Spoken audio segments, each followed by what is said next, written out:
Hey, so this week our job was to consider the Bates article and think about our preferred learning methods or the mediums we prefer best to learn with. And if I consider the blogs this week from some of my colleagues, I have a very similar perspective. If I think about Miss Pelche or I think about Liz's blogs, and I start at the beginning of my story and where I started learning in my own school experience, I would have to agree with Liz. I'm a reader. I'm an avid reader. I like engaging with text. I like to make my notes as I'm reading. And that was a way I learned. And I mean, I still do learn that way. But it's not really my preferred medium anymore. As I consider through the ages as I've gotten older, I have to think about my first experience teaching myself online out of school. And I started off with a project for knitting, and it was really before YouTube was a thing. So I found a whole bunch of text online, and I wasn't very successful with it for a long time. But then entered YouTube, and now I can make myself a lot of different things because of the YouTube tutorial videos I was able to watch and learn from. So that is definitely something I utilize often in my life, is videos to teach me things. Why, just today I went to Google, found myself a great cookie recipe, little video to watch and everything, and I made myself some cookies. So I'm still using video today in everyday life to teach me things, different skills, and I engage with them.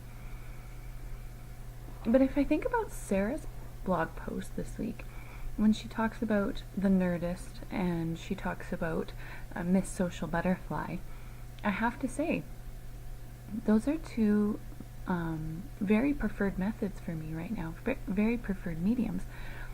I enjoy going to my PLN and getting articles to read, or throwing questions out there and having my peers respond. As a matter of fact, I also think that would fit in with the way our current class is set up. I really enjoy learning from my peers. I enjoy reading blogs every week and that are geared towards a certain topic, and I like gaining different perspectives on it to learn and adjust my perspective. I like that I can blog and comment on people's blogs and engage with them and question them and get to understand them a little better. So I kind of think that that's one of my top ways of learning right now. And I would say that's evidenced in the fact that I've taken 5 of these courses.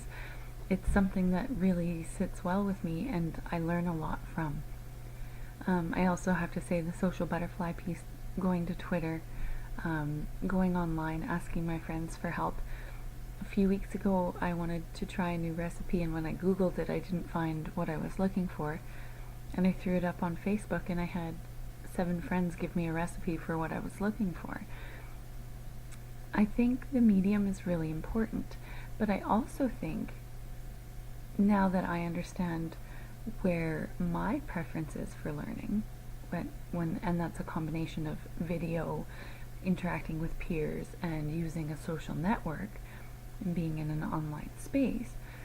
But when I think about that and I consider my students and who I'll be creating an online space for learning for, I have to think about, is video the most appropriate medium to be using? What about those kids who might have limited bandwidth? What about those kids who might not have access? How am I going to make this appealing for them while at the same time giving them something that they can actually access? So I know audio and podcasting is a medium that some people seem to really enjoy and grow and learn from, but I also know that I'm part of the population that doesn't necessarily get engaged by that medium.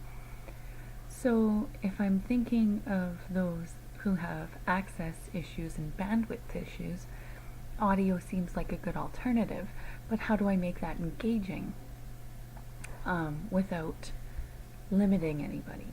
So do I throw out pictures? Does that still take a lot of bandwidth, and do I use them in conjunction with one another, or do I just make some videos and have some text? What can I do to make it engaging but also accessible? And how do I meet all learners' needs? Does that just mean I have a variety every week based on what I'm doing and hope for the best? So I'm really curious about your thoughts. Have you thought about how to best meet the needs of your learners online?